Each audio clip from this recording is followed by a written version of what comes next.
So, ito yung ayan 'no, prosperity mga kapiksi, nababasa niyo ba? Hindi ko alam kung nababasa niyo. Close up ko na 'yan, prosperity. Yan ang mga blessings niyo guys, talagang you will be blessed. Sa mga kapiksi natin na walang mga problema sa pera, magre-resonate ito sa inyo kasi you will really be blessed, prosperous, masagana, kasaganaan sa buhay talaga yung nag-aantay sa inyo. So, saluhin niyo na itong mga prosperity na 'to, Gemini. Deserve niyo ito dahil nga dun sa mga good karma niyo din mga kapiksi, kaya magiging prosperous talaga kayo. And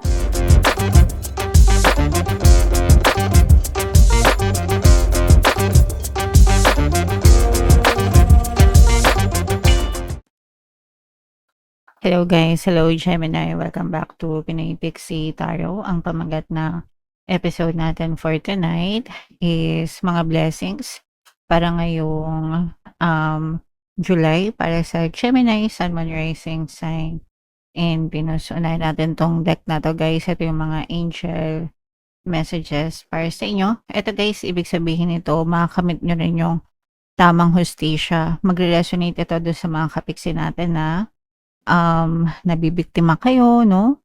Nabibiktima kayo ng pampubuli or kung anumang klaseng unfairness na nangyayari sa buhay nyo. So, wag kayong mag-alala guys.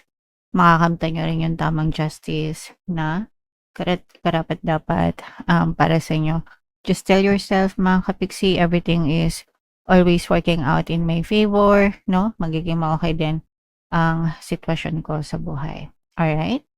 Okay. And eto naman guys, for some of you, may mga na-experience kayo guys na pwedeng pinagbabayaran nyo pa ng karma sa inyong past life, mga kapiksi. Lalo na kung meron kayong mga karmic debts. Sometimes, yung mga parusa no, na na-experience natin,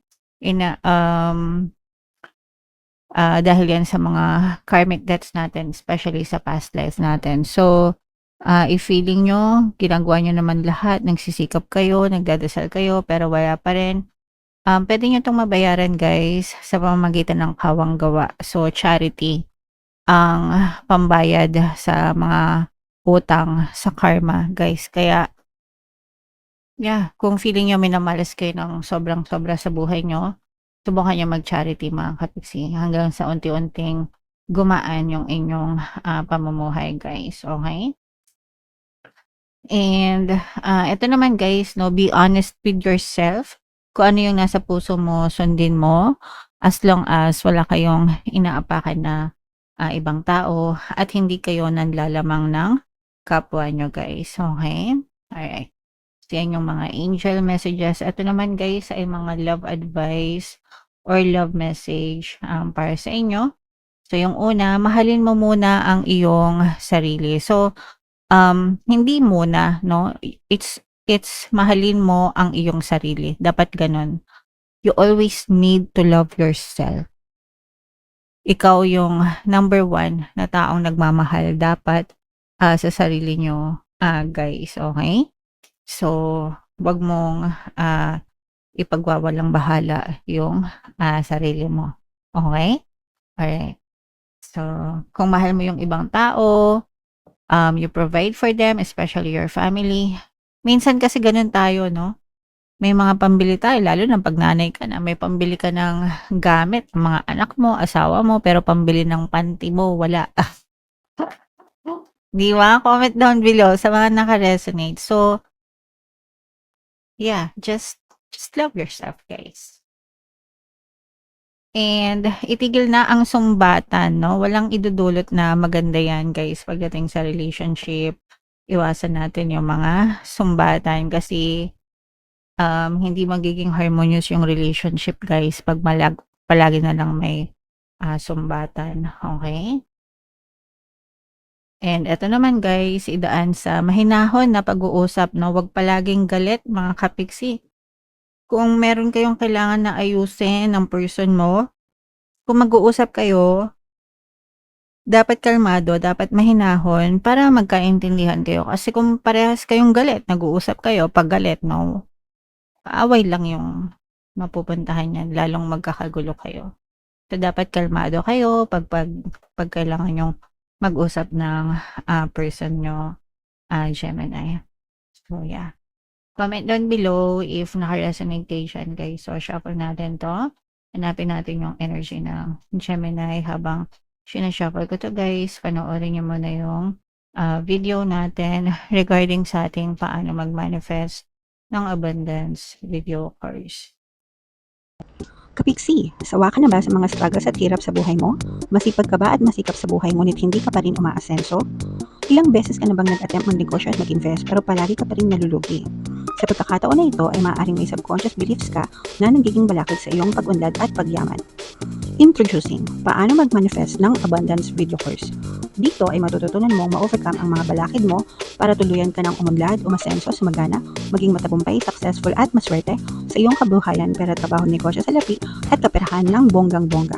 Dali, mag-send na ng email sa pinoypixie@gmail.com at simulan na ang iyong pagyaman ngayon. Alright, so sa lahat ng gusto mag-avail ng course, guys, meron tayong paano mag-manifest ng abundance video course, paano mawala ang third party at magkaroon ng harmonious na relationship, paano pabalikin si ex, revise breakup. Sa mga interesado, guys, mag-send lang kayo ng email sa pinoypixie@gmail.com. And sa mga naghahanap ng pampaswerte, guys, meron tayong money shaker jar. Ito yun, guys, no? Super liit na bote pero super effective, super powerful. Ang dami ng sumakses dito, guys. At saka ito. So ito yung ating WhatsApp number, guys. I-chat nyo lang ako dyan, mga kapiksi. Alright? Okay. So, Gemini, kayo ay na-represent ng King of Wands. This is both positive and negative. Yung negative, guys, pwedeng ma-experience nyo or pwedeng mga balakid sa mga blessings nyo. So, dito, ang nakikita natin na balakid sa blessings nyo is if ever man na nagkakaroon kayo ng mga problema or challenges, nalulunod kayo, guys, sa mga emosyon nyo, no?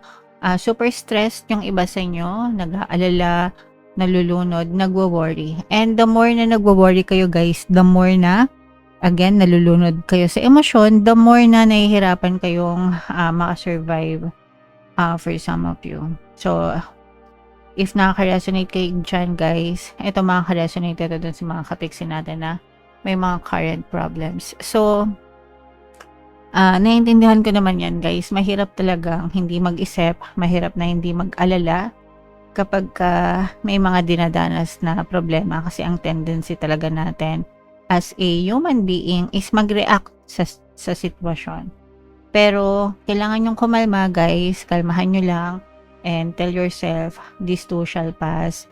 Lilipas din ito, magiging ma-okay din ako, magiging maayos din ang buhay ko, no? Para talaga makasurvive kayo ng maayos dyan sa mga pinagdadaanan nyo. Mga kapiksi, kasi yung iba sa inyo nadidrain na talaga, nalulunod na, overthinking. Yung iba sa inyo nadidepress na. Yung iba, guys, ito medyo grabe ito, guys. So kailangan nyo kasi medyo apektado na yung mental health ng iba sa inyo. So kailangan nyong humingi ng tulong, no? Sa mga kapamilya nyo, sa mga mahal nyo sa buhay, para maagapan itong mga matulungan kayo, guys. Okay? Alright. So, yan yung nakikita natin sa negative, mga kapiksi. So, positive naman, ito, guys, may mga mamamanifest kayo na una, healing, no? Ibig sabihin, ito, guys, pwede mag-heal kayo, recovery sa kalusugan kung meron kayong mga health problems, guys, no? Pwedeng gumagaling na kayo sa mga karamdaman nyo. Pero, guys, syempre, pagdating sa health, palagi kong sinasabi sa inyo na wag nyo yang i-take for granted, no?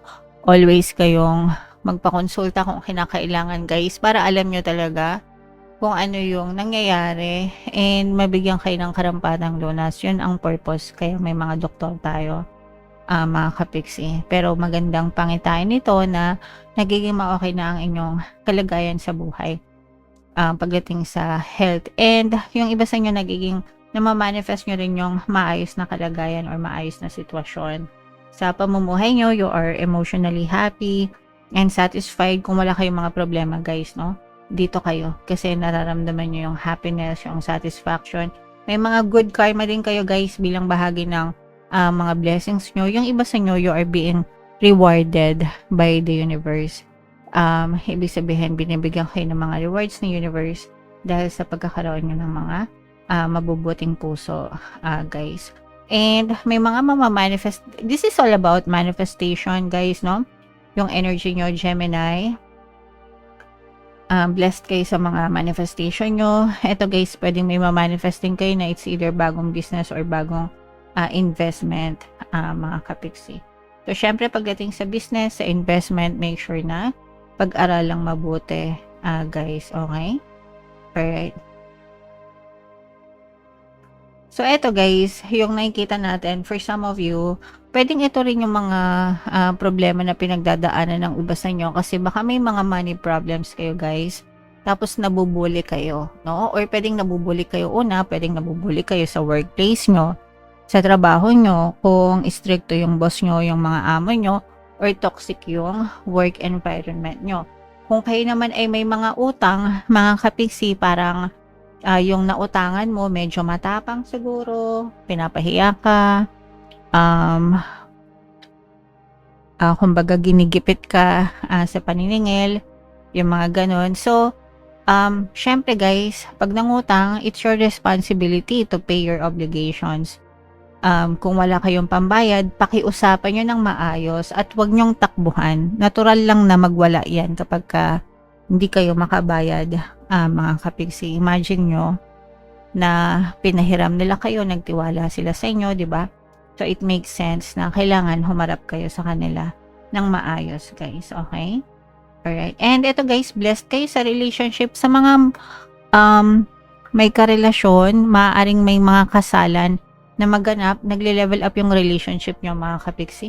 So, it's either mag-live-in kayo ng person mo, magsama kayo, or magpakasal, no? Pwede kayong makatanggap ng mga marriage proposal, guys, pagdating sa love situation nyo. And this is a chance then na may chance na umunlad kayo, guys, no?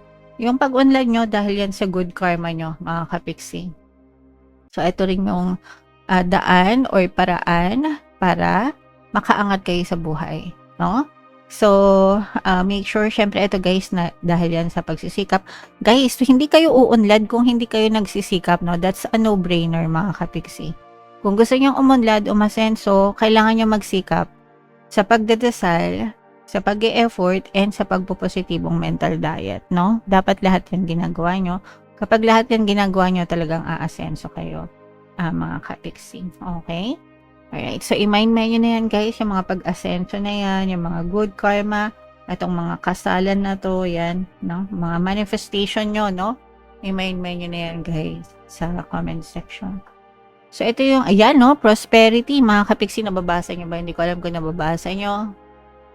Close up ko na yan, prosperity, yan ang mga blessings nyo guys, talagang you will be blessed. Sa mga kapiksi natin na walang mga problema sa pera, magre-resonate ito sa inyo kasi you will really be blessed, prosperous, masagana, kasaganaan sa buhay talaga yung nag-aantay sa inyo. So, saluhin nyo na itong mga prosperity na to, Gemini. Deserve nyo ito dahil nga dun sa mga good karma nyo din, mga kapiksi, kaya magiging prosperous talaga kayo and talagang uunlad talaga yung inyong pamumuhay, guys. Okay? So, i-mind nyo na tong prosperity na to. Mga kapiksi, blessings, pagpapala, no? Mind nyo na guys sa comment section. Comment down below if naka-resonate kayo guys, and for more tarot readings, ito yung playlist nyo, ito naman yung ating success stories ng paano mag-manifest ng abundance video course. Panoorin itong video natin guys about money shaker jars. Thank you for liking, sharing, and subscribing. See you next time. I love you all guys. Have a nice day. Bye-bye.